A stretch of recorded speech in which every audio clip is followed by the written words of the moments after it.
39살 일본 여성이 12살 연하의 한국 남자와 사랑에 빠졌습니다. 그것도 단 한 달 만에요. 이 소식을 들은 주변 사람들, 일본 전역이 발칵 뒤집혔습니다. 그녀는 3년 전 약혼자에게 버림받은 아픔이 있었어요. 그 이후로 사랑을 포기하고 살았죠. 그런데 어느 날 갑자기 나타난 한국 청년이 그녀의 인생을 송두리째 바꿔놓았습니다. 15년간 다닌 대기업을 박차고 고향도 가족도 친구도 모든 것을 버리고 한국행 비행기에 올랐다는데요. 주변에서는 미쳤다고 정신 나갔다고 손가락질했습니다. 어머니는 펄쩍 뛰셨고 회사 동료들은 수군거렸죠. 하지만 그녀는 개의치 않았어요. 왜냐고요? 오늘 영상에서 그 충격적인 이유가 밝혀집니다. 나이 차이 12살, 국적도 다른 두 사람. 도대체 어떻게 만났고 왜 그녀는 모든 걸 걸었을까요? 일본 사회가 정해놓은 규칙을 모조리 깨부순 그녀의 선택, 과연 후회했을까요? 아니면 인생 최고의 결정이었을까요? 영상 시작 전 구독과 좋아요, 알림 설정까지 부탁드려요. 영상 끝까지 보시면 그녀가 왜 그런 선택을 했는지 완벽하게 이해하실 수 있을 거예요. 댓글로 여러분의 생각도 남겨주시면 더 재밌는 영상으로 찾아뵙겠습니다. 자, 그럼 시작해 볼까요? 안녕하세요. 저는 다나카 유미코입니다. 올해 39살이고요. 도쿄에 있는 중견 무역회사에서 15년째 근무하고 있는 평범한 회사원이죠. 사람들은 제 인생을 보고 안정적이라고 말합니다. 하지만 저는 알고 있어요. 이 안정이라는 것이 얼마나 허약한 껍데기인지를요. 오늘 아침에도 저는 6시에 눈을 떴습니다. 알람이 울리기 10분 전이었죠. 몸이 먼저 기억하는 거예요. 15년 동안 같은 시간에 일어나고 같은 전철을 타고 같은 책상에 앉았으니까요. 창밖으로 도쿄의 회색빛 하늘이 보입니다. 3월인데도 아직 쌀쌀하네요. 창문 너머로 보이는 건물들이 오늘따라 더 답답하게 느껴집니다. 저는 3년 전 일을 떠올립니다. 그때 저는 36살이었고 결혼을 약속한 남자가 있었어요. 회사 선배였죠. 4년을 만났고 양가 상견례까지 마쳤습니다. 웨딩드레스도 맞췄고 신혼여행 비행기표도 예약했었어요. 그런데 결혼식 2달 전 그 사람이 말했어요. 미안하지만 다른 사람이 생겼다고요. 28살 신입사원이었습니다. 저보다 8살 어린 여자였죠. 그 여자가 임신했다는 말을 들었을 때 저는 아무 말도 할 수 없었습니다. 그 일 이후로 저는 연애를 포기했습니다.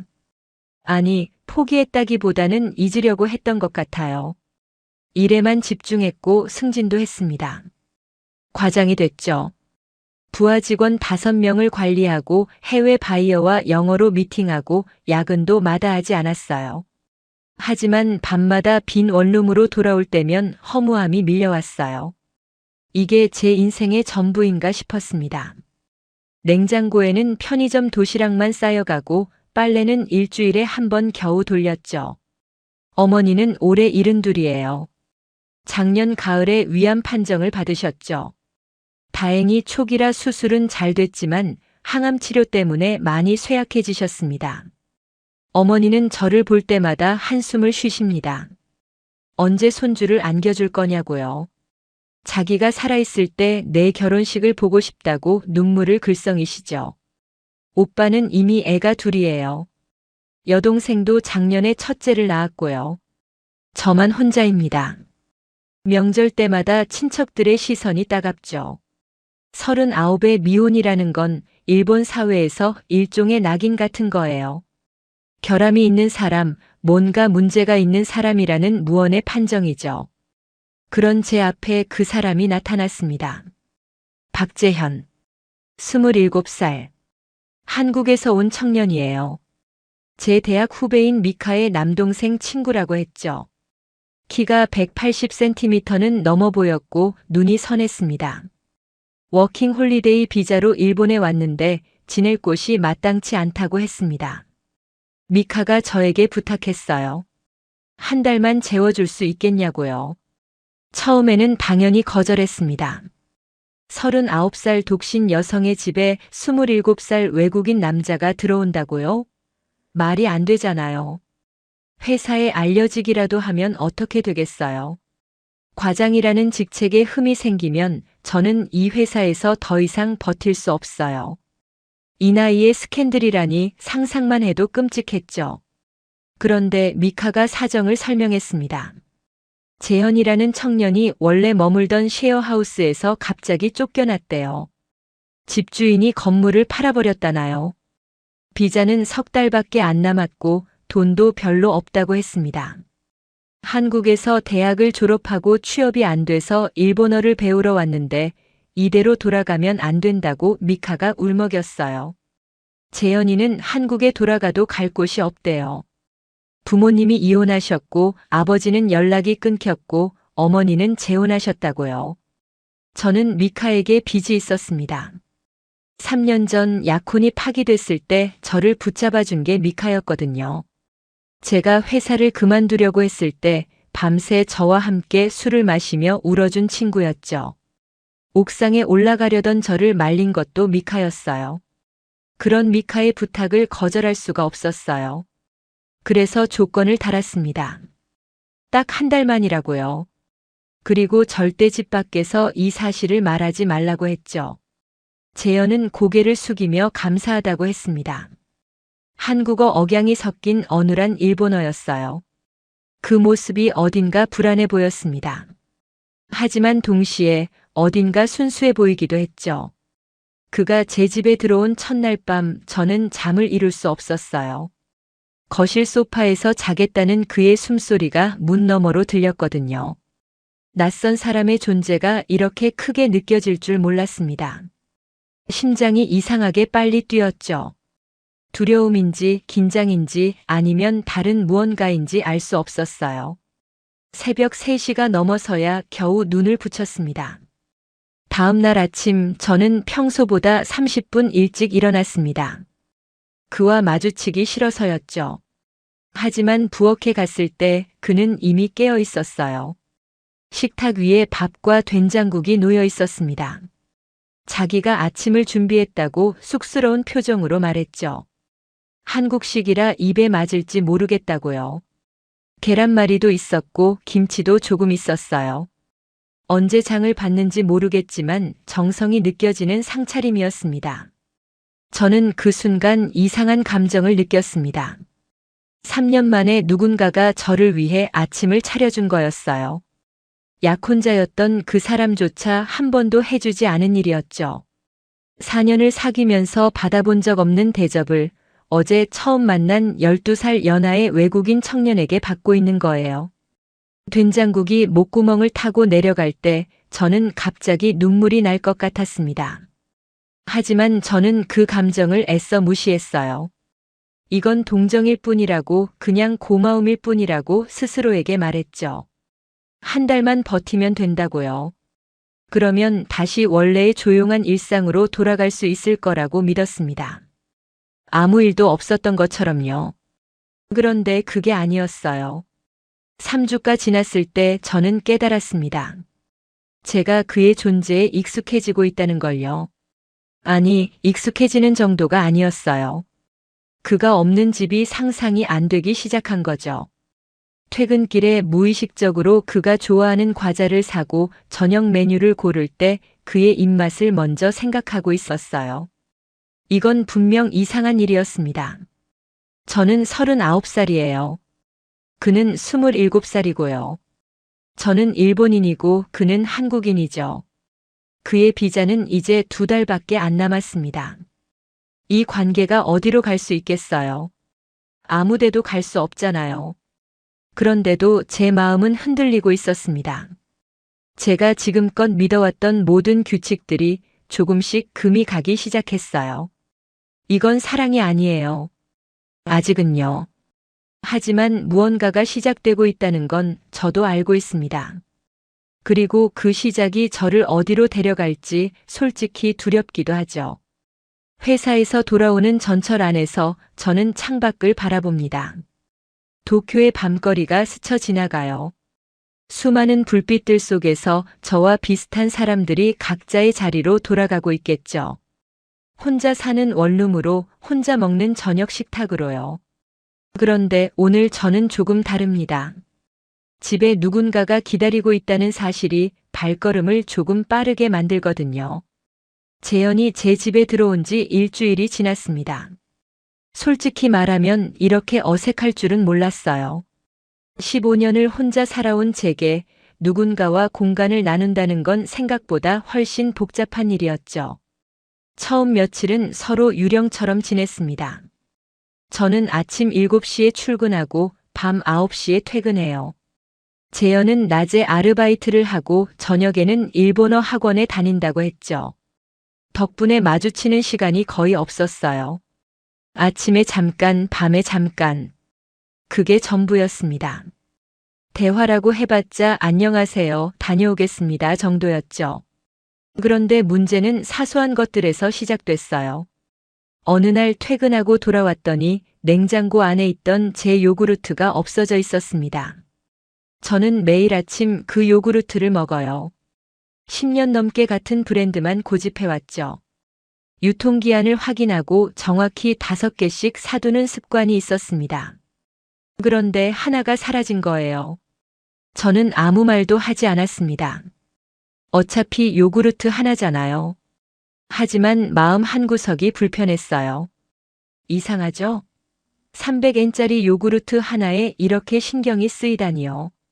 저도 제가 이해가 안 됐습니다. 다음 날 욕실에 들어갔을 때 또 다른 일이 있었어요. 제 샴푸 위치가 바뀌어 있었습니다. 저는 샴푸를 항상 왼쪽에 둬요. 린스는 오른쪽이고요. 바디워시는 맨 끝에 두고요. 15년 동안 변함없이 유지해온 배치였죠. 그런데 두 개의 위치가 바뀌어 있었습니다. 재현이 샤워하면서 옮긴 게 분명했어요. 아마 무심코 그랬겠죠. 외국인이니까 한국에서는 다르게 배치하나 싶기도 했고요. 별것 아닌 일이었지만 저는 또 불편함을 느꼈습니다. 제가 왜 이러는 걸까요? 저도 모르겠어요. 15년 동안 혼자 만들어 온 규칙들이 낯선 사람 하나 때문에 흔들리고 있었습니다. 그게 싫었던 거예요. 변화가 싫었고 제 영역이 침범당하는 느낌이 싫었죠. 하지만 재현에게 뭐라고 말할 수는 없었습니다. 그는 잘못한 게 없었거든요. 요구르트 하나 먹은 것도 샴푸 위치를 바꾼 것도 죄가 아니잖아요. 오히려 제가 이상한 거였죠. 39살 먹은 어른이 이런 사소한 일에 예민하게 구니까요. 그래서 저는 참았습니다. 아무 말도 하지 않고 그냥 넘어갔어요. 하지만 불편함은 쌓여갔죠. 일주일이 지났을 때 재현이 먼저 말을 꺼냈습니다. 저녁을 먹고 난 뒤였어요. 그가 조심스럽게 물었죠. 혹시 자기 때문에 불편한 거 있으면 말해달라고요. 자기가 눈치가 없어서 실수하는 게 있을 수 있다고요. 한국이랑 일본이랑 문화가 다르니까 모르고 잘못하는 게 있으면 알려달라고 했습니다. 저는 그 순간 부끄러웠어요. 이 청년은 외국인이에요. 낯선 나라에서 낯선 사람의 집에 얹혀 살고 있는 거죠. 얼마나 눈치가 보이겠어요. 얼마나 조심스럽겠어요. 그런데 저는 요구르트 하나, 샴푸 위치 하나에 속으로 짜증을 내고 있었던 거예요. 저는 괜찮다고 말했습니다. 불편한 거 없다고요. 거짓말이었죠. 하지만 진실을 말할 수는 없었어요. 요구르트 먹지 마세요. 샴푸 만지지 마세요. 이런 말을 어떻게 해요? 너무 옹졸하잖아요. 그날 밤 저는 잠이 오지 않았습니다. 누워서 천장을 바라보며 생각했어요. 왜 이렇게 힘든 걸까?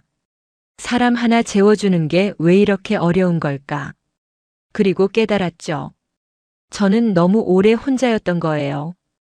혼자 사는 법만 알지 함께 사는 법을 잊어버린 거였습니다. 어쩌면 3년 전 그 일 때문인지도 모르겠어요. 약혼이 파기된 뒤로 저는 사람을 믿지 않게 됐거든요. 누군가와 가까워지는 게 무서웠어요. 다시 상처받을까 봐요. 그래서 벽을 쌓았죠. 아무도 들어오지 못하게요. 그런데 지금 재현이라는 사람이 그 벽 안에 들어와 있는 거예요. 물리적으로요. 같은 지붕 아래에서 숨을 쉬고 있는 거죠. 그게 불편했던 거예요. 요구르트가 문제가 아니었어요. 샴푸가 문제가 아니었죠. 누군가가 제 공간에 존재한다는 사실 자체가 저를 불안하게 만들었던 겁니다. 다음 날 아침 저는 일찍 일어났습니다. 재현보다 먼저요. 그리고 냉장고 문에 메모를 붙였어요. 왼쪽 칸은 제 것, 오른쪽 칸은 재현 씨 것. 마음대로 쓰세요. 욕실 선반도 마찬가지입니다. 왼쪽은 제 것, 오른쪽은 재현 씨 것이에요. 서툴렀지만 그게 제가 할 수 있는 최선이었어요. 규칙을 정하는 거죠.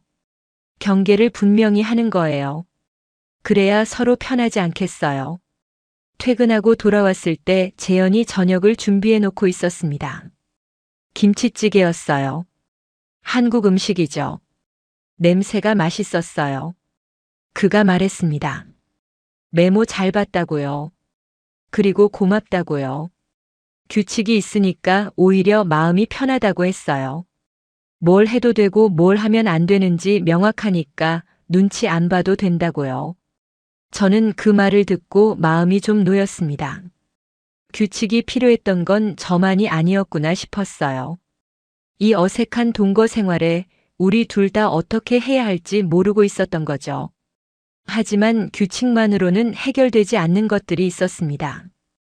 회사 동료인 사토 씨가 물었어요. 요즘 표정이 밝아 보인다고요. 무슨 좋은 일 있냐고요. 저는 아무것도 아니라고 대답했지만 심장이 덜컥 내려앉았어요. 누가 알면 어떡하죠? 39살 독신 여성이 27살 외국인 남자와 같이 산다는 사실이 알려지면요. 일본 사회는 소문에 민감해요. 특히 회사에서는요. 과장인 제가 그런 스캔들에 휘말리면 경력에 치명적인 타격이 될 수 있어요. 아무리 진실이 깨끗해도 사람들은 상상하고 판단하거든요. 저보다 12살 어린 남자와 동거한다? 그게 어떻게 보이겠어요? 저는 불안해지기 시작했습니다. 재현에게 더 조심해달라고 말해야 하나 싶었어요. 현관에서 마주치면 목례만 하고 빨리 지나가달라고요. 엘리베이터에서는 말을 걸지 말아달라고요. 하지만 그 순간 스스로가 한심해졌죠. 뭘 조심해요. 우리는 아무 사이도 아닌데요. 친구도 아니고 연인은 더더욱 아니에요. 그냥 사정이 있어서 잠시 같이 사는 것뿐인데요. 그런데 왜 이렇게 복잡해지는 걸까요? 왜 이렇게 신경이 쓰이는 걸까요? 출근길 전철 안에서도 재현 생각이 났어요. 아침을 먹었을까? 학원은 잘 다니고 있을까? 이런 생각들이 불쑥불쑥 떠올랐죠. 제가 왜 이러는 건지 모르겠어요. 오늘 밤도 저는 천장을 바라보며 생각합니다. 한 달이라고 했어요. 딱 한 달만요. 그러면 끝나는 거예요. 원래대로 돌아가는 거죠. 제 요구르트를 아무도 건드리지 않고 제 샴푸가 제자리에 있는 조용한 일상으로요. 그런데 이상하게도 그 생각이 마냥 기쁘지만은 않았습니다. 왜일까요? 저도 잘 모르겠어요. 어쩌면 이 어색함 속에도 뭔가 따뜻한 게 있었던 건지도 모르죠. 혼자가 아니라는 느낌 같은 거요. 현관문을 열었을 때 누군가의 신발이 있다는 것, 불이 켜져 있다는 것, 그런 사소한 것들이요. 재현이 제 집에 온 지 3주가 지났습니다. 어느새 우리는 나름의 리듬을 찾아가고 있었어요. 아침에는 재현이 밥을 짓고 저녁에는 제가 간단한 반찬을 준비하죠. 냉장고 왼쪽과 오른쪽의 경계도 자연스러워졌고 욕실 사용 시간도 암묵적으로 정해졌습니다. 저는 6시 반, 재현은 7시 반이에요. 이상하게도 그 규칙적인 생활이 불편하지 않았습니다. 오히려 편안했어요. 누군가와 공간을 나눈다는 게 이런 느낌이구나 처음으로 알게 됐죠. 혼자일 때는 몰랐던 거예요. 아침에 누군가가 차려놓은 밥상 앞에 앉는다는 것, 퇴근하고 돌아왔을 때 불이 켜져 있다는 것. 그런 사소한 것들이 주는 위안이요. 하지만 세상은 우리 둘만의 것이 아니었습니다. 문제는 주말에 터졌어요. 어머니가 갑자기 도쿄에 오신다고 연락을 하셨거든요. 항암 치료 후 검진이 있는데 겸사겸사 저를 보러 오신다고요. 다음 주 토요일에 제 집에서 하룻밤 주무시겠다고 했습니다. 저는 전화를 끊고 나서 식은땀이 났어요. 어머니가 오신다고요? 이 집에요?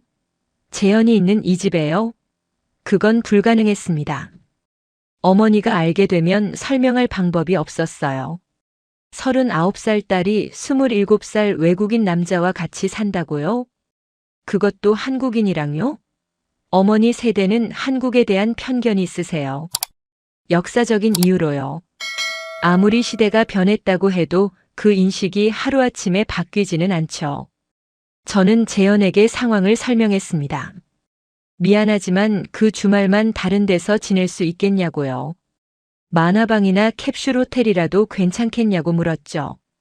제가 비용을 내겠다고 했습니다. 재현은 아무 말 없이 고개를 끄덕였어요. 알겠다고 걱정하지 말라고요. 그런데 그의 표정이 어두웠습니다. 짧은 순간이었지만 저는 봤어요. 상처받은 눈빛을요. 하지만 저는 모른 척 했습니다. 어쩔 수 없잖아요. 이건 현실이니까요. 토요일 아침 재현은 일찍 짐을 챙겨서 나갔습니다. 이틀치 옷과 세면도구를 작은 가방에 넣었더군요. 저는 현관에서 그를 배웅하면서 미안하다고, 정말 미안하다고 말했어요. 그는 웃으면서 괜찮다고 했습니다. 그런데 그 웃음이 평소와 달랐어요. 어딘가 힘이 없었죠. 어머니가 오셨을 때 집은 완벽하게 정돈되어 있었습니다. 재현의 흔적은 어디에도 없었어요. 거실 소파에 놓여있던 그의 담요도 치웠고 욕실에 그의 칫솔도 서랍 안에 숨겼죠. 냉장고 오른쪽 칸에 있던 김치와 고추장도 전부 비닐봉지에 담아서 베란다에 숨겼습니다. 신발장에 있던 그의 운동화도 옷장 깊숙이 넣어뒀어요. 거실 테이블 위에 있던 한국어 교재도 치웠고 그가 즐겨 마시던 한국 커피 믹스도 숨겼습니다. 마치 그가 처음부터 존재하지 않았던 것처럼요. 3시간 동안 청소하고 정리했어요. 완벽한 은폐 작전이었죠. 어머니는 집을 둘러보시며 말씀하셨어요. 역시 유미코는 깔끔하다고요. 혼자 사는 티가 안 난다고 하셨죠. 저는 웃으면서 대답했지만 마음이 무거웠습니다. 제가 뭘 하고 있는 걸까요? 누구를 숨기고 있는 걸까요? 그리고 왜 이렇게 죄책감이 드는 걸까요? 저녁을 먹으면서 어머니가 또 그 얘기를 꺼내셨어요. 맞선 얘기였습니다. 고향에 괜찮은 남자가 있는데 나이가 43이고 공무원이래요. 성격이 온순하고 집안도 괜찮다고 하셨죠. 한번 만나보지 않겠냐고요. 저는 대답을 피했습니다. 생각해보겠다고만 했어요. 하지만 어머니는 놓아주지 않으셨죠. 내 나이가 몇인데 아직도 생각만 하고 있냐고요. 이러다가 정말 혼자 늙는다고요. 엄마가 눈 감기 전에 내 결혼식은 봐야 하지 않겠냐고 눈물까지 보이셨습니다. 저는 그 순간 재현 생각이 났어요. 이상하죠? 결혼 얘기를 하는데 왜 재현이 떠오르는 걸까요? 27살 한국인 청년이요. 말도 안 되는 거잖아요. 나이 차이가 12살이에요. 국적도 다르고요. 그의 비자는 이제 한 달 반밖에 안 남았어요. 현실적으로 불가능한 거예요. 그런데도 자꾸 생각이 났습니다. 그가 아침마다 차려주던 밥상이요. 서툰 일본어로 오늘 하루 어땠냐고 물어봐 주던 목소리요. 퇴근하고 돌아왔을 때 현관에 놓여있던 그의 운동화요. 그런 것들이 자꾸 떠올랐어요. 어머니가 주무신 밤 저는 잠이 오지 않았습니다. 옆방에서 어머니의 숨소리가 들렸어요. 규칙적이고 편안한 숨소리였죠. 그런데 저는 이상하게도 다른 숨소리가 그리웠습니다. 거실 소파에서 들려오던 재현의 숨소리요. 일요일 저녁 어머니를 역까지 배웅해 드렸습니다. 어머니는 떠나시면서 또 말씀하셨어요. 맞선 생각해 보라고요. 더 늦기 전에 결정하라고요. 저는 네, 알겠어요 라고 대답했습니다. 하지만 마음속으로는 다른 생각을 하고 있었죠. 집에 돌아오니 재현이 이미 와 있었습니다. 거실 소파에 앉아서 일본어 교재를 보고 있었어요. 저를 보더니 일어나서 인사했죠. 어머니는 잘 가셨냐고요. 저는 고개를 끄덕였습니다. 그리고 미안하다고 다시 한번 말했어요. 재현은 웃으며 말했습니다. 괜찮다고요. 이해한다고요. 자기도 한국에서 비슷한 경험이 있다고 했어요. 부모님 세대는 다르다고 그건 어쩔 수 없는 거라고요. 한국도 마찬가지라고 어른들은 변화를 받아들이기 어려우신 거라고 했죠. 그 말투가 너무 담담해서 오히려 더 마음이 쓰였어요. 저는 그 말을 듣고 마음이 아팠습니다. 이 청년은 이해하고 있었어요. 자기가 숨겨져야 하는 존재라는 걸요. 사회가 정해놓은 선 바깥에 있다는 걸요. 그런데도 불평 한마디 없이 받아들이고 있었죠. 캡슐 호텔에서 이틀 밤을 보냈을 텐데 힘들었을 거예요. 좁은 공간에서 뒤척이며 잠을 청했겠죠. 그런데 그는 아무 내색도 하지 않았습니다. 그날 저녁 저는 미안한 마음에 삼겹살을 사왔어요. 한국 사람들이 좋아한다고 들었거든요. 재현은 눈을 크게 뜨며 좋아했습니다. 오랜만에 고기를 먹는다고 감사하다고 했죠. 우리는 식탁에 마주 앉아서 고기를 구워 먹었어요. 재현이 상추에 고기를 싸서 제 접시에 올려줬습니다. 이렇게 먹는 거라고 한국식이라고요. 저는 그 쌈을 받아 먹으면서 이상하게 눈물이 날 것 같았어요. 그날 밤 저는 처음으로 진지하게 생각했습니다. 내가 지금 무엇을 지키려고 하는 걸까요? 사회의 시선? 어머니의 기대? 과장이라는 직책? 그런 것들이 정말 중요한 걸까요? 그것들을 지키기 위해 사람을 숨기고 존재를 부정하는 게 옳은 일일까요? 대답은 나오지 않았습니다. 하지만 질문은 계속 커져갔어요. 제 안에서 무언가가 흔들리고 있었습니다. 창밖으로 도쿄의 야경이 보였어요. 수많은 불빛들이 반짝이고 있었죠.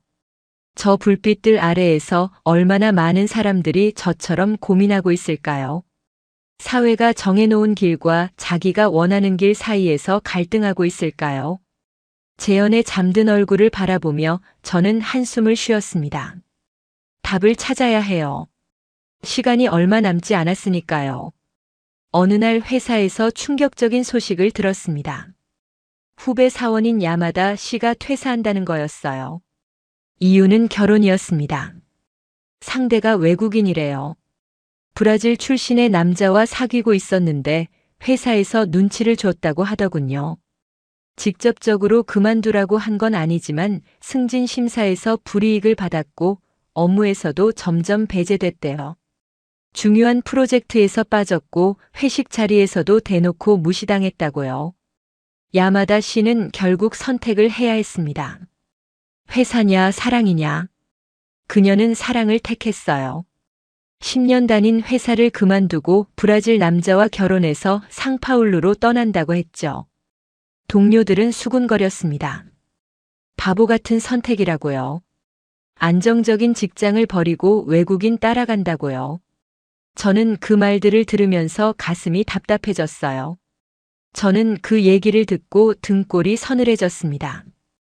야마다 씨는 29살이에요. 저보다 10살이나 어리죠. 그런 그녀도 이런 대우를 받는데 39살인 저는 어떻게 되겠어요? 과장이라는 직책이 뭔 소용이에요? 외국인과 사귄다는 이유만으로 지금까지 쌓아온 모든 게 무너질 수 있는 거예요. 15년간 쌓아온 커리어가 한순간에 물거품이 될 수 있다는 거죠. 그날 저녁 집에 돌아와서 재현을 봤을 때 저는 복잡한 감정에 휩싸였습니다. 이 사람과 함께 있으면 안 되는 걸까요? 사회가 그렇게 말하고 있잖아요. 나이 차이, 국적 차이, 지위 차이. 모든 게 맞지 않는다고요. 이건 처음부터 틀린 조합이라고요. 재현은 제 표정을 보고 무슨 일이 있냐고 물었습니다. 저는 아무것도 아니라고 대답했어요.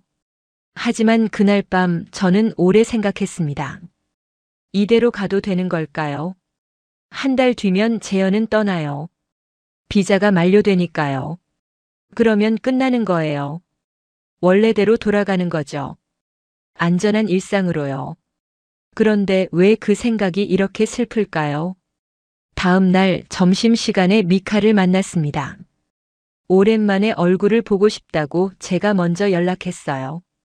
사실은 상담이 필요했던 거죠. 우리는 회사 근처 카페에서 만났습니다. 미카는 제 얼굴을 보자마자 눈치를 챘어요. 무슨 일이냐고 얼굴이 안 좋다고요. 저는 한참을 망설이다가 입을 열었습니다. 재현 얘기를요. 처음에는 불편했는데 이제는 그가 없는 집이 상상이 안 된다고요. 그런데 그게 무서웠다고요. 미카는 잠자코 제 얘기를 들었습니다. 그리고 물었어요. 그래서 어떻게 하고 싶은데요? 저는 대답할 수 없었습니다. 모르겠다고 그냥 모르겠다고만 했어요. 미카가 한숨을 쉬며 말했습니다. 언니 솔직해지라고요. 그 사람 좋아하는 거 맞지 않냐고요. 저는 아니라고 그런 게 아니라고 부정했어요. 재현은 12살이나 어리다고요. 한국인이고요. 곧 떠날 사람이에요. 좋아할 이유가 없잖아요. 미카는 피식 웃었습니다. 그러면서 말했죠. 이유가 있어야 좋아하는 거냐고요. 사람 마음이 그렇게 논리적인 거냐고요. 언니가 행복해 보여서 내가 부탁한 거라고요. 3년 동안 언니 웃는 얼굴 못 봤는데 요즘 목소리가 달라졌다고요. 전화할 때마다 느꼈다고요. 뭔가 좋은 일이 있구나 싶었다고요. 저는 그 말에 할 말을 잃었습니다. 정말 그런가요? 제가 변한 건가요? 저도 모르는 사이예요. 생각해보니 그랬던 것 같기도 해요. 요즘 아침에 일어나는 게 덜 힘들었어요. 회사에서도 짜증이 줄었고요. 퇴근 시간이 기다려졌죠. 집에 가면 누군가가 있으니까요. 따뜻한 밥이 있으니까요. 그게 이렇게 큰 차이를 만드는 줄 몰랐어요. 카페를 나와서 회사로 돌아가는 길에 저는 생각했습니다. 사회는 계속 말하고 있어요. 39살 여자는 안정을 찾아야 한다고요. 나이에 맞는 상대를 만나야 한다고요. 외국인은 위험하다고요. 연하 남자는 믿을 수 없다고요. 그 목소리들이 제 머릿속을 꽉 채우고 있었어요. 하지만 동시에 다른 목소리도 들렸습니다. 아침마다 밥을 지어주던 재현의 목소리요. 괜찮냐고 힘들지 않냐고 물어봐주던 그 목소리요. 사소한 것들이요. 그런데 그 사소한 것들이 사회의 큰 목소리보다 더 따뜻하게 느껴졌어요. 그날 저녁 재현이 이상한 말을 했습니다. 자기가 떠난 뒤에도 건강하게 지내라고요. 좋은 사람 만나서 행복하게 살라고요. 갑자기 왜 그런 말을 하냐고 물었더니 그냥 그렇다고요. 비자가 얼마 안 남아서 생각이 많다고 했습니다. 저는 그 말을 듣고 마음이 철렁 내려앉았어요. 떠난다고요? 정말로요? 물론 알고 있었죠. 처음부터 한 달이라고 했으니까요. 이제 일주일 남았어요. 비자가 만료되면 그는 한국으로 돌아가야 해요. 그게 현실이에요. 하지만 현실이 이렇게 잔인할 줄은 몰랐습니다. 머리로는 알고 있었는데 마음이 따라가지 못했어요. 떠난다는 말이 이렇게 아플 줄 몰랐어요. 그냥 임시 동거인이었잖아요. 한 달만 재워주기로 한 사람이었잖아요. 그런데 왜 이렇게 가슴이 먹먹한 걸까요? 저는 그날 밤 거실로 나왔습니다. 재현이 소파에서 자고 있었어요. 담요를 덮고 웅크린 모습이 어린아이처럼 보였죠. 27살. 저보다 12살 어린 청년. 가족도 없고 갈 곳도 마땅치 않은 사람. 이 사람이 제 인생에 들어온 지 아직 한 달도 안 됐는데 왜 이렇게 익숙해진 걸까요? 그의 숨소리가 규칙적으로 들렸습니다. 평화로운 얼굴이었어요. 낮에는 아르바이트하고 밤에는 일본어 공부하느라 피곤했을 텐데 불평 한번 하지 않았죠. 저는 소파 옆에 살짝 앉았습니다. 가까이서 보니 속눈썹이 길더군요. 한국 남자들은 속눈썹이 긴가 봐요. 이마에 땀이 조금 맺혀 있었습니다. 저는 무의식적으로 손을 뻗어 그 땀을 닦아줬어요. 그러다가 깜짝 놀라서 손을 뗐죠. 제가 지금 뭘 하는 거예요? 잠든 사람 얼굴을 만지다니요. 심장이 미친 듯이 뛰었습니다. 창밖으로 새벽빛이 들어오고 있었습니다. 도쿄의 하늘이 조금씩 밝아지고 있었어요. 저는 한참 동안 그 모습을 바라보다가 조용히 방으로 돌아갔습니다. 결정을 내려야 했습니다. 사회가 정해준 길을 갈 것인지 아니면 제가 원하는 방향으로 갈 것인지. 시간이 없었어요. 일주일. 딱 일주일 뒤면 모든 게 결정될 거예요. 그때까지 저는 답을 찾아야 해요. 내 인생을 어떻게 살 것인지 스스로 결정해야 해요. 밖에서 새가 울기 시작했습니다. 도쿄의 아침이 밝아오고 있었어요. 저는 아직 잠들지 못한 채 천장을 바라봤습니다. 39회를 살아오면서 이렇게 힘든 결정은 처음이었어요. 3년 전 약혼이 파기됐을 때도 이 정도는 아니었죠. 그때는 선택의 여지가 없었으니까요. 하지만 지금은 달라요. 제가 선택해야 해요. 안전한 길과 불확실한 길 중에서요. 그리고 그 선택의 결과를 제가 책임져야 하죠. 어떤 결정을 내리든 후회하지 않을 자신이 있을까요? 저도 잘 모르겠어요. 그 일은 재현이 떠나기 사흘 전에 일어났습니다. 회사에서 큰 문제가 터졌어요. 제가 담당하던 해외 거래처에서 갑자기 계약을 파기하겠다고 통보해 온 거예요. 3년 동안 공들인 프로젝트였습니다. 수억엔 규모의 거래였죠. 그게 한순간에 물거품이 됐어요. 부장님이 회의실로 저를 불렀습니다. 어떻게 된 거냐고, 왜 관리를 못했냐고요. 저는 변명할 말이 없었어요. 거래처 측 사정이 바뀐 거라서 제 잘못이 아니었지만 결과가 나쁘면 누군가는 책임을 져야 하잖아요. 그게 저였습니다. 회의실을 나왔을 때 동료들의 시선이 느껴졌어요. 수군거리는 소리도 들렸죠. 다나카 과장, 이번에는 어렵겠다. 승진은 물 건너갔네. 그런 말들이요. 저는 화장실로 뛰어갔습니다. 거울 앞에 서서 얼굴을 씻었어요. 물이 흐르는 소리에 묻혀서 눈물을 흘렸습니다. 15년이에요. 15년 동안 이 회사를 위해 일했어요. 야근도 마다하지 않았고 주말에도 출근했죠. 그런데 이 꼴이에요. 한 번의 실패로 모든 게 무너지는 거예요. 제가 쌓아온 것들이 얼마나 허약했는지 그제야 알게 됐습니다. 퇴근 시간이 됐지만 저는 집에 갈 수가 없었어요. 재현을 볼 면목이 없었거든요. 항상 밝은 모습만 보여줬는데 이렇게 무너진 모습을 보여주기 싫었어요. 그래서 회사 근처 선술집에 들어갔습니다. 혼자서 사케를 마셨어요. 한 잔, 두 잔, 세 잔. 안주도 시키지 않고 계속 마셨습니다. 옆 테이블에서 젊은 직장인들이 웃고 떠들고 있었어요. 저도 저 나이 때는 저랬겠죠. 미래가 창창하다고 믿었고 열심히 하면 다 된다고 생각했어요. 하지만 현실은 달랐습니다. 15년을 바쳐도 한 번의 실패로 모든 게 무너질 수 있어요. 그게 회사라는 곳이에요. 그게 사회라는 곳이죠. 밤 11시가 넘어서야 집에 돌아왔습니다. 취해서 비틀거리면서요. 현관문을 여는데 손이 떨렸어요. 열쇠가 자꾸 빗나갔죠. 세 번째 시도 만에 겨우 열쇠 구멍을 찾았는데 그때 문이 안에서 열렸습니다. 재현이었어요. 잠옷 차림이었지만 눈이 말똥말똥했죠.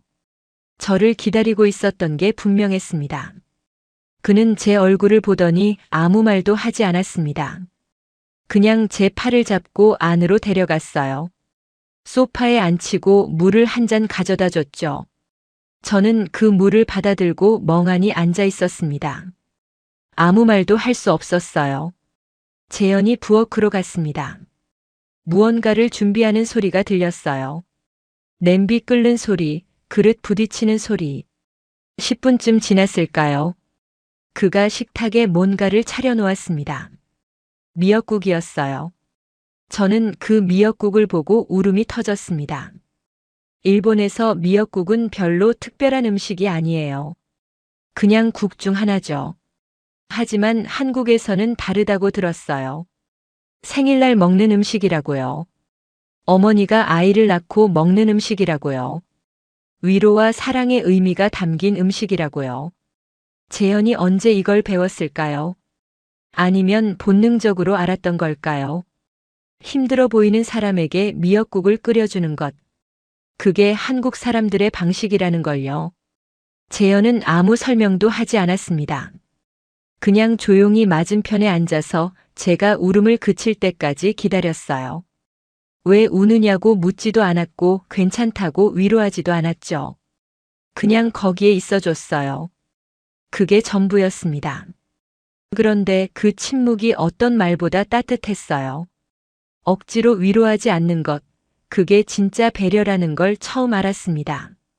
저는 한참을 울고 나서 미역국을 먹었습니다. 따뜻했어요. 짜지도 싱겁지도 않은 딱 좋은 간이었죠. 목구멍으로 넘어갈 때 온몸이 따뜻해지는 느낌이었어요. 3년 전 약혼이 파기됐을 때 아무도 이런 걸 해주지 않았거든요. 부모님도 친구도 아무도요. 저는 혼자서 울고 혼자서 견뎠어요. 그런데 이 청년은 달랐습니다. 12살이나 어린 이 외국인 청년이 말없이 미역국을 끓여준 거예요. 왜 힘드냐고 묻지 않았어요. 무슨 일이 있었냐고 캐묻지도 않았죠. 그냥 제가 필요할 때 거기에 있어준 거예요. 저는 미역국을 다 먹고 나서 재현을 바라봤습니다. 그리고 처음으로 솔직하게 말했어요. 회사에서 일이 잘 안 됐다고요. 큰 프로젝트가 망했다고요. 아마 승진은 물 건너갔을 거라고요. 15년 동안 열심히 했는데 이게 끝이 아닐까 싶다고요. 재현은 고개를 끄덕이며 들었습니다. 그리고 한참 후에 말했어요. 자기도 비슷한 적이 있다고요. 한국에서 취업 준비할 때 50군데 넘게 떨어졌다고요. 그때 정말 죽고 싶었다고요. 자기가 세상에서 제일 쓸모없는 사람 같았다고요. 하지만 지금 여기에 있지 않냐고요. 일본까지 와서 일본어도 배우고 새로운 사람들도 만나고 있지 않냐고요. 끝이라고 생각했던 곳에서 다시 시작할 수 있었다고요. 그러니까 유미코 씨도 할 수 있다고요. 저는 그 말을 듣고 또 눈물이 났습니다. 이번에는 슬픔의 눈물이 아니었어요. 뭐라고 해야 할까요? 감동? 아니, 그것보다 더 깊은 거였어요. 이 사람이 저를 이해하고 있다는 느낌. 제가 혼자가 아니라는 느낌. 그런 거였습니다. 그날 밤 저는 오래간만에 깊이 잠들었습니다. 꿈도 꾸지 않았어요. 아침에 눈을 떴을 때 거실에서 밥 짓는 냄새가 났습니다. 재현이 또 아침을 준비하고 있었어요. 평소와 다름없는 아침이었죠. 하지만 저는 달라져 있었습니다. 어젯밤 그 미역국이 제 마음속에 무언가를 바꿔놓았거든요. 사회가 정해놓은 규칙들, 나이 차이, 국적 차이, 그런 것들이 갑자기 하찮아 보였어요. 중요한 건 그게 아니었습니다. 힘들 때 옆에 있어주는 사람, 말없이 미역국을 끓여주는 사람. 그게 중요한 거였어요. 저는 아침을 먹으면서 재현을 바라봤습니다. 그리고 마음속으로 결심했어요. 이 사람을 보내지 않겠다고요. 어떻게든 방법을 찾겠다고요. 비자가 만료되면 끝이라고. 아니에요. 끝이 아니에요. 제가 끝내지 않으면 되는 거예요. 비자가 문제라면 비자를 해결하면 되고, 거리가 문제라면 거리를 줄이면 돼요. 방법은 있어요. 찾으면 되는 거예요. 창밖으로 아침 햇살이 쏟아지고 있었습니다. 어젯밤의 어둠은 온데간데 없이 사라졌어요. 도쿄의 하늘이 맑게 개어 있었죠. 저는 그 하늘을 바라보면서 생각했어요. 새로운 시작은 늘 두렵지만 그래도 해볼 만한 거라고요. 재현이 그랬잖아요. 끝이라고 생각한 곳에서 다시 시작할 수 있다고요. 저도 그렇게 해보려고요. 이번에는 혼자가 아니니까요. 재현이 설거지를 하겠다고 일어났습니다. 저는 괜찮다고 내가 하겠다고 말했어요. 어젯밤에 미역국도 끓여줬는데 설거지까지 시킬 수는 없잖아요. 재현은 웃으면서 같이 하자고 했습니다. 저는 씻고 자기는 헹구겠다고요. 우리는 나란히 서서 설거지를 했어요. 좁은 싱크대 앞에서 어깨가 부딪혔지만 불편하지 않았습니다. 오히려 따뜻했어요. 이게 함께 산다는 거구나. 문득 그런 생각이 들었습니다. 혼자일 때는 몰랐던 행복이었죠. 재현이 떠나기 이틀 전이었습니다. 저는 결심을 행동으로 옮기기로 했어요. 퇴근 후에 재현을 불러서 이야기했습니다. 진지하게 할 말이 있다고요. 재현은 긴장한 표정으로 저를 바라봤어요. 무슨 일이냐고요. 혹시 자기가 뭘 잘못했냐고요. 저는 고개를 저었습니다. 그리고 말했어요. 가지 마세요. 여기 있으세요. 제 입에서 그 말이 나오는 게 저도 신기했어요. 39살 여자가 27살 남자에게 가지 말라고 말하고 있는 거예요. 평생 남에게 부탁하는 법을 몰랐던 제가요. 누군가에게 약한 모습 보이는 걸 극도로 싫어했던 제가요. 그런데 지금 이 사람 앞에서는 모든 게 무너지고 있었어요. 재현은 한참 동안 아무 말도 하지 못했습니다. 눈이 커지더니 입술이 떨리기 시작했어요. 그러다가 조심스럽게 물었어요. 무슨 뜻이냐고요? 그냥 더 묵으라는 건지 아니면 다른 의미가 있는 건지요. 목소리가 살짝 갈라졌어요. 저는 심호흡을 했습니다. 손이 떨렸어요. 심장이 미친 듯이 뛰었죠. 그리고 솔직하게 말했어요. 좋아한다고요. 언제부터인지 모르겠지만 재현 씨를 좋아하게 됐다고요. 나이 차이도 알고 국적이 다른 것도 알아요. 비자 문제가 있다는 것도 알고요. 사회가 뭐라고 할지도 알아요. 그래도 좋아한다고요. 이 마음을 숨기고 보내기 싫다고요. 숨기고 있다가 나중에 후회하기 싫다고요. 재현의 눈이 커졌습니다. 입이 벌어졌다 닫혔다를 반복하더니 잠시 후 그의 눈에 눈물이 고이기 시작했어요. 저는 당황했습니다. 왜 우느냐고요? 싫으면 거절해도 된다고요. 억지로 받아들일 필요 없다고요. 부담 갖지 말라고요. 재현이 고개를 저었습니다. 그리고 말했어요. 자기도 좋아한다고요. 처음 봤을 때부터 좋았다고요. 하지만 말할 수 없었다고요. 자기 입장에서는요. 신세를 지고 있는 처지에 어떻게 그런 말을 해요. 12살이나 연상인 사람에게 외국인 주제에 비자도 곧 만료되는데 말도 안 되는 거잖아요. 저는 그 말을 듣고 가슴이 뜨거워졌습니다. 우리 둘 다 같은 마음이었던 거예요. 같은 이유로 숨기고 있었던 거죠. 사회가 정해놓은 선 때문에, 말도 안 된다는 생각 때문에. 얼마나 바보 같은 짓이었을까요? 서로 좋아하면서 말 못하고 눈치만 보고 있었던 거예요. 저는 재현의 손을 잡았습니다. 처음으로요. 그의 손은 생각보다 따뜻했어요. 조금 거칠었죠.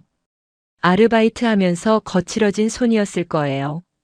편의점에서 박스 나르고 식당에서 설거지하면서 다른 손이요. 저는 그 손을 꼭 쥐고 말했습니다. 방법을 찾아보자고요. 비자가 문제라면 비자를 해결하면 되고 거리가 문제라면 제가 가겠다고요.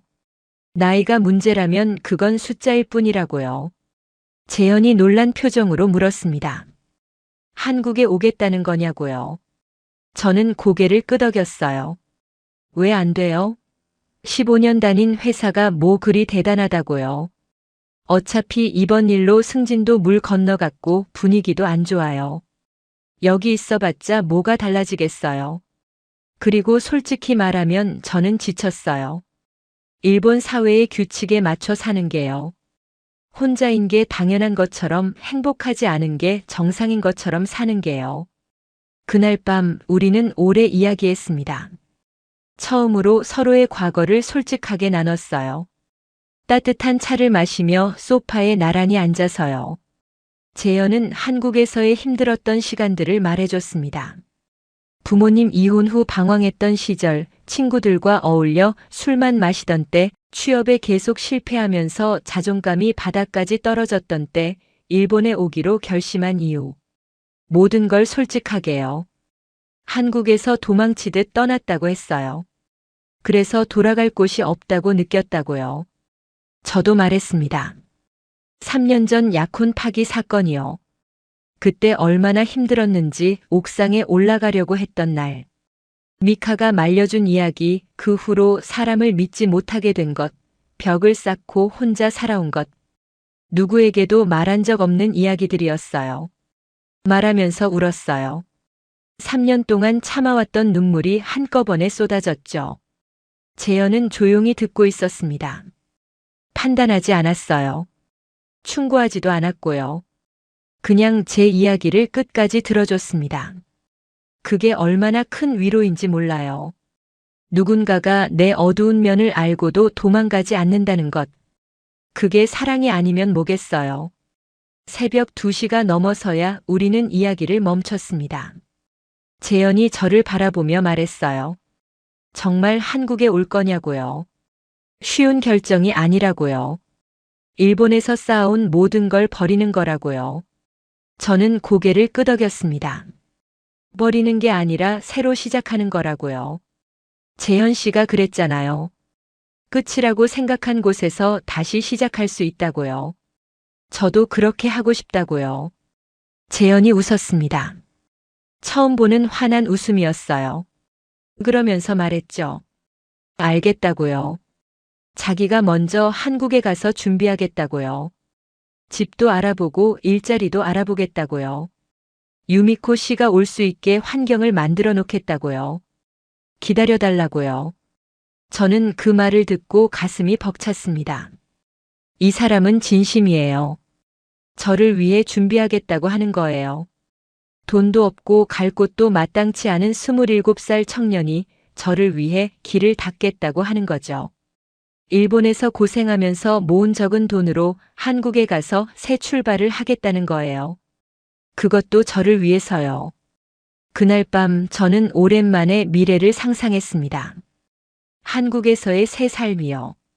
낯선 언어, 낯선 문화. 분명 힘들겠죠. 한국어를 배워야 할 거예요. 새로운 직장을 구해야 할 거고요. 친구도 새로 사귀어야겠죠. 39살에 시작하는 새 인생이라니 생각만 해도 아찔했어요. 하지만 혼자가 아니니까요. 재현이 있으니까요.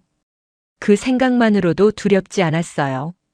아니, 두렵기는 했지만 그래도 해볼 만하다고 느꼈어요. 창밖으로 도쿄의 야경이 반짝이고 있었습니다. 곧 이 풍경과 이별하겠구나 싶었어요. 39년을 살아온 나라, 15년을 다닌 회사, 태어나서 자란 고향. 그 모든 것과 작별하게 되겠죠. 부모님과도 멀어지겠죠. 친구들과도 자주 못 만나겠고요. 하지만 이상하게도 슬프지 않았습니다. 오히려 설레었어요. 인생의 두 번째 장이 시작되는 느낌이었거든요. 첫 번째 장은 사회가 정해준 대로 살았다면 두 번째 장은 제가 직접 쓰는 거예요. 제가 원하는 대로요. 실패할 수도 있겠죠. 힘들 수도 있고요. 하지만 그래도 괜찮아요. 적어도 후회는 안 할 테니까요. 재현의 손을 잡은 채로 잠이 들었습니다. 따뜻하고 편안한 밤이었어요. 39년 인생에서 가장 행복한 밤이었을지도 모르겠어요. 내일부터는 새로운 시작이에요. 두렵지만 설레는 그런 시작이요. 재현이 한국으로 떠난 날, 저는 나리타 공항까지 배웅을 갔습니다. 출국장 앞에서 우리는 한참 동안 서 있었어요. 할 말이 너무 많은데 뭐부터 해야 할지 모르겠더라고요. 재현이 먼저 입을 열었습니다. 꼭 오라고요. 기다리겠다고요. 언제까지든 기다리겠다고요. 저는 고개를 끄덕였습니다. 갈게요. 꼭 갈게요. 약속해요. 목소리가 떨렸어요. 울지 않으려고 참았는데 결국 눈물이 흘렀습니다. 재현이 제 눈물을 손으로 닦아줬어요. 그러면서 웃었죠. 울지 말라고요. 이별이 아니라 잠시 떨어지는 거라고요. 출국 심사줄이 점점 짧아지고 있었습니다. 시간이 없었어요. 마지막으로 재현을 껴안았습니다. 공항 한복판에서요. 주변 사람들이 쳐다봤지만 상관없었어요. 그 순간만큼은 세상에 우리 둘밖에 없는 것 같았거든요. 재현이 출국장으로 들어가기 직전에 돌아봤습니다. 손을 흔들었어요. 저도 손을 흔들었죠. 그리고 그는 사라졌습니다. 출국장 문 너머로요. 저는 한참 동안 그 자리에 서 있었어요. 발이 떨어지지 않았거든요. 공항에서 집으로 돌아오는 전철 안에서 저는 창밖을 바라봤습니다. 지나가는 풍경들이 흐릿하게 보였어요. 눈물 때문이었죠. 옆자리 아주머니가 걱정스러운 눈으로 쳐다봤지만 신경 쓰지 않았어요. 이제 혼자예요. 다시 혼자가 됐어요. 재현이 있던 한 달이 꿈처럼 느껴졌습니다. 하지만 예전과는 달랐습니다. 예전의 외로움은 막막했어요. 끝이 보이지 않는 터널 같았죠. 3년 전 약혼이 파기됐을 때 저는 그 터널 안에서 헤맸어요. 출구가 어디인지 몰랐죠. 하지만 지금의 외로움은 달라요. 끝이 보이거든요. 재현이 기다리고 있으니까요. 그 생각만으로도 힘이 났어요. 기다리는 사람이 있다는 것, 그게 이렇게 큰 힘이 될 줄 몰랐습니다. 집에 돌아왔을 때 거실이 텅 비어 보였습니다. 소파 위에 있던 재현의 담요가 사라졌어요. 욕실에 있던 그의 칫솔도요. 냉장고 오른쪽 칸도 비어 있었죠. 한 달 동안 함께 생활한 흔적들이 하나둘씩 사라지고 있었어요. 하지만 저는 울지 않았습니다. 대신 컴퓨터를 켰어요. 한국행 비행기 표를 검색했죠. 도쿄에서 서울까지 2시간 반이면 갈 수 있어요. 생각보다 가깝더라고요. 비행기 표값도 생각보다 비싸지 않았고요. 왜 진작 이걸 몰랐을까요? 국경이라는 게 생각보다 얇은 벽이었던 거예요. 다음 날 저는 회사에 사직서를 냈습니다. 부장님이 놀라셨어요. 왜 갑자기 그만두느냐고요. 이번 프로젝트 건 때문이냐고요.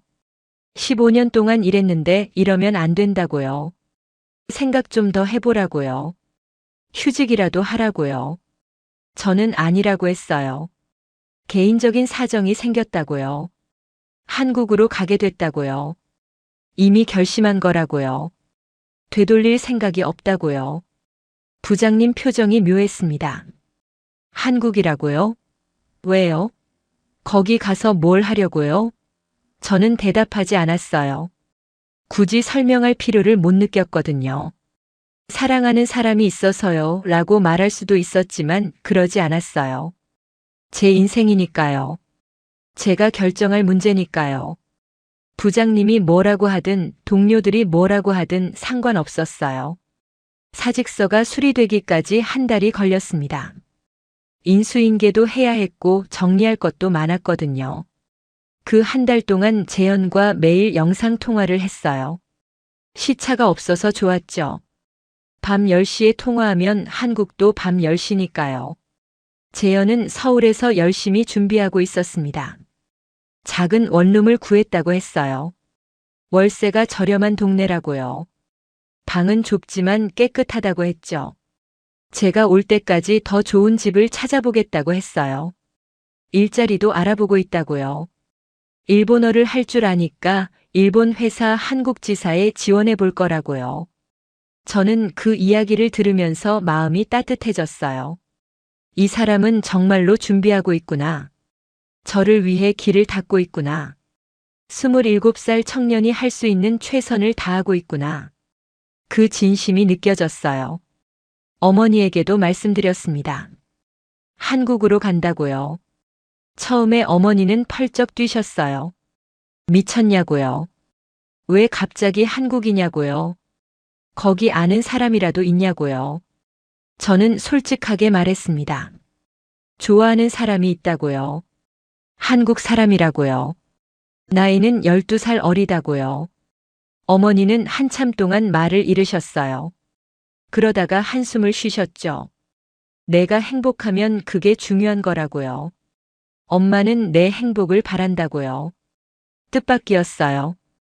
반대하실 줄 알았거든요. 한국인이라고 하면 난리가 날 줄 알았어요. 역사적인 문제로 부정적인 인식이 있으신 줄 알았거든요. 그런데 어머니는 받아들이셨습니다. 물론 완전히 이해하신 건 아니었을 거예요. 한숨도 쉬셨고 걱정도 많이 하셨죠.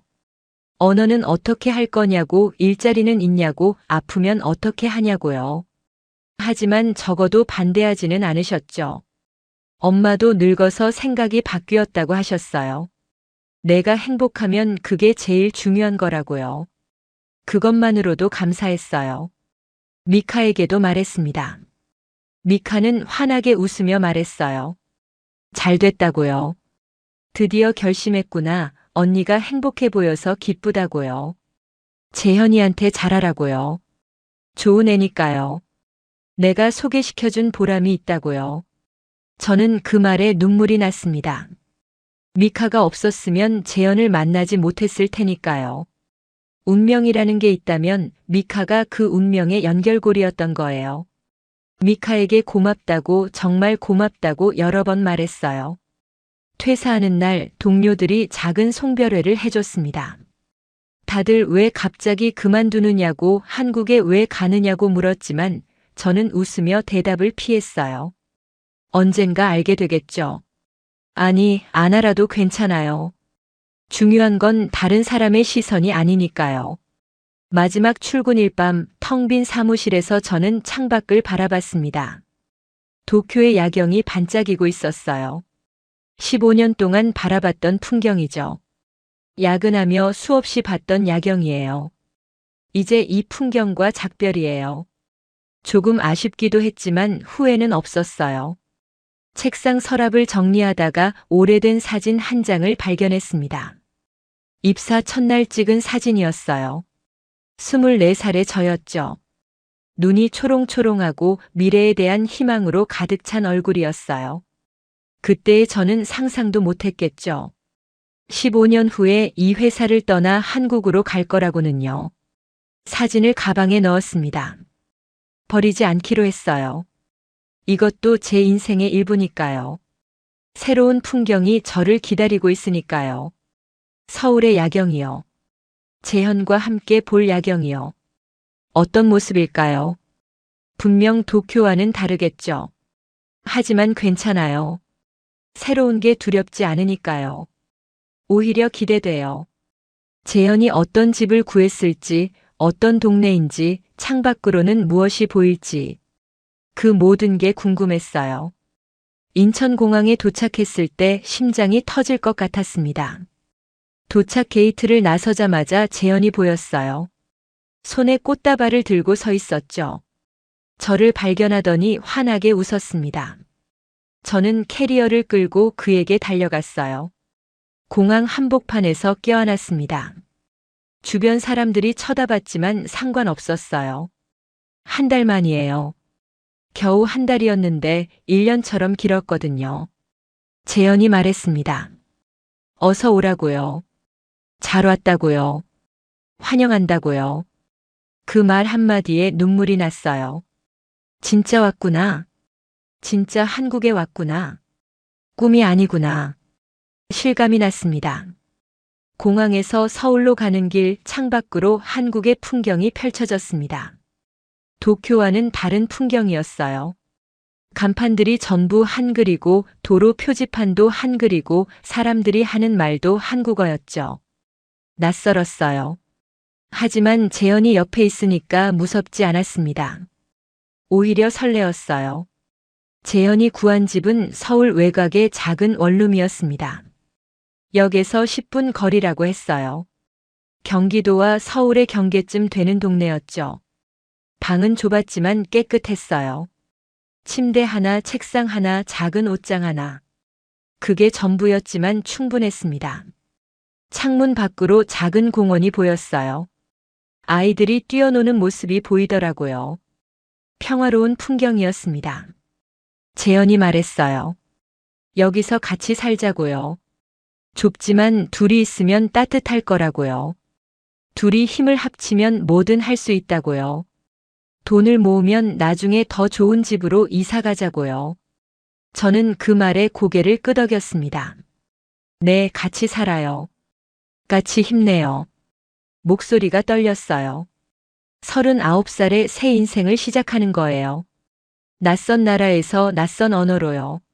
무섭지 않다면 거짓말이겠죠. 밤에 잠이 안 올 때도 있었어요.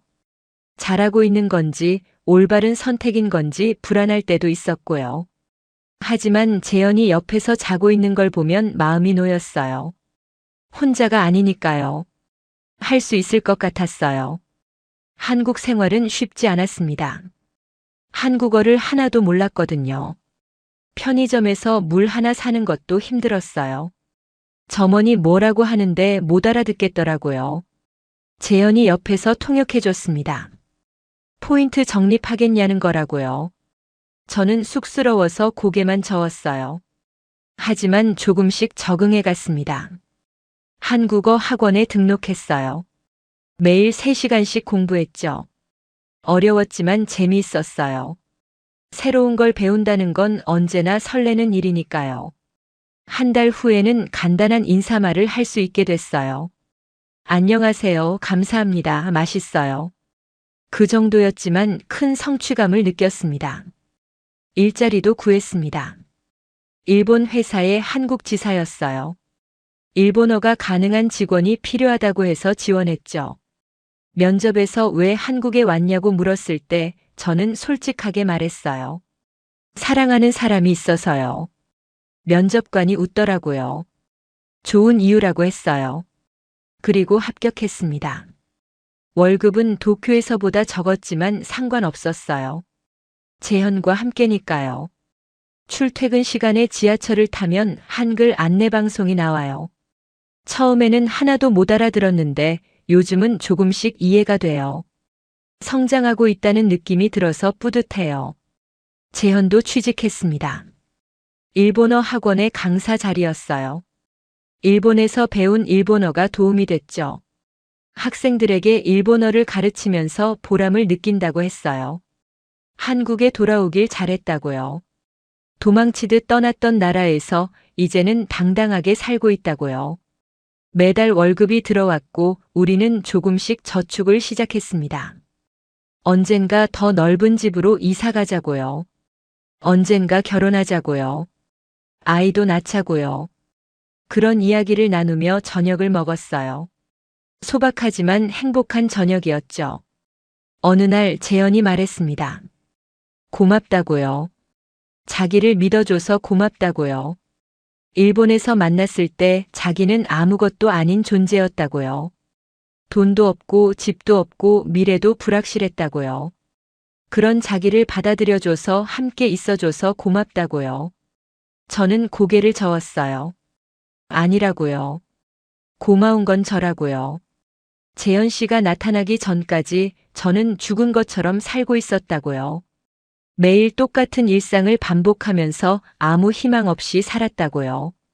아침에 일어나고 회사에 가고 일하고 집에 돌아와서 자고. 그게 전부였다고요. 3년 동안 그렇게 살았다고요. 그런데 재현 씨가 와서 다 바꿔놨다고요. 저를 다시 살게 해줬다고요. 웃는 법을 다시 알게 해줬다고요. 우리는 서로를 바라보며 웃었습니다. 이상하죠? 일본인 여자와 한국인 남자가요. 12살 차이가 나는 두 사람이요. 사회의 기준으로 보면 어울리지 않는 조합이에요. 주변에서 뭐라고 할 수도 있겠죠. 이상하다고 무모하다고 오래 못 갈 거라고요. 하지만 상관없어요. 우리는 행복해요. 그게 중요한 거죠. 다른 사람들이 뭐라고 하든 우리가 행복하면 그걸로 된 거예요. 지금 저는 서울의 작은 카페에 앉아 이 글을 쓰고 있습니다. 창밖으로 한국의 가을 풍경이 보여요. 단풍이 들기 시작했네요. 일본의 단풍과는 조금 다른 색깔이에요. 하지만 예뻐요. 모든 게 새롭고 모든 게 아름다워요. 한국에 온 지 6개월이 됐습니다. 아직 서툴러요. 한국어도 잘 못하고 문화도 잘 모르고요. 실수도 많이 해요. 하지만 괜찮아요. 배워가면 되니까요. 재현이 옆에서 알려주니까요. 이 이야기를 왜 쓰느냐고요? 누군가에게 묻고 싶어서예요. 당신의 삶은 당신이 선택한 건가요? 아니면 사회가 정해준 건가요? 나이, 국적, 성별, 그런 것들 때문에 포기한 게 있나요? 그렇다면 다시 생각해 보세요. 그게 정말 포기해야 할 만큼 중요한 기준인지요. 저는 39살에 새 인생을 시작했습니다. 늦었다고요? 아니에요. 절대 늦지 않았어요. 시작하는 순간이 가장 빠른 거예요. 저처럼요. 40이 되어도 50이 되어도 시작할 수 있어요. 나이는 숫자일 뿐이에요. 중요한 건 용기예요. 한 발짝 내딛는 용기요. 저도 그 용기를 내기까지 3년이 걸렸어요. 3년 동안 망설이고 두려워하고 포기하려고 했어요. 하지만 결국 해냈어요. 당신도 할 수 있어요. 용기만 있다면요. 옆에서 재현이 커피를 들고 왔습니다. 고생한다며 웃어요. 글 다 썼냐고 물어요. 저도 웃어요. 거의 다 썼다고 해요. 이게 행복이에요. 별거 아닌 것 같지만 이게 행복이에요. 함께하는 것. 같이 커피 마시고 같이 저녁 먹고 같이 잠드는 것. 그게 전부예요. 그게 인생이에요. 저는 그걸 40이 다 되어서야 알았어요. 늦었지만 알게 돼서 다행이에요. 창밖으로 노을이 지고 있어요. 서울의 노을은 참 예뻐요. 재현과 함께 이 노을을 보고 있어요. 내일도 함께 할 거예요. 모레도요. 평생요. 유미코 씨의 이야기 어떠셨나요? 39살에 모든 것을 버리고 한국으로 떠난 그녀. 무모하다고요? 아니요. 이게 바로 진짜 용기입니다. 일본 사회가 정해놓은 틀, 나이에 맞는 행동, 여자다운 선택. 그런 것들에 갇혀 살다가 결국 자신의 행복을 찾아 떠난 거예요. 그리고 그녀를 기다린 건 27살 한국 남자 재현이었습니다. 돈도 없고 갈 곳도 없던 청년이었지만 진심 하나만큼은 누구보다 뜨거웠죠. 미역국 한 그릇으로 그녀의 마음을 녹인 남자. 이게 바로 한국 남자의 진심입니다. 결국 두 사람은 서울에서 행복하게 살고 있습니다. 나이 차이요? 국적 차이요? 그런 건 아무 문제도 아니었어요. 중요한 건 사랑이었고 함께 하려는 의지였습니다. 유미코 씨는 한국어를 배우고 새 직장도 구했어요. 재현 씨는 일본어 강사로 일하면서 두 사람의 미래를 준비하고 있죠. 서로를 위해 노력하는 모습, 이게 진짜 사랑 아닐까요? 여러분은 어떠신가요? 혹시 사회의 시선 때문에 포기한 것들이 있으신가요? 나이가 많다고 여자라서 외국인이라서 그런 이유로 꿈을 접으신 적 있으신가요? 이 영상이 조금이라도 용기가 되셨으면 좋겠습니다.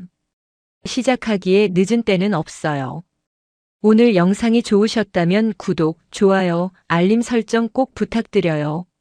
댓글로 여러분의 사랑 이야기도 들려주세요. 다음에도 감동적인 이야기로 찾아뵙겠습니다. 시청해주셔서 감사합니다. 감사합니다. 감사합니다. 감사합니다. 감사합니다. 감사합니다.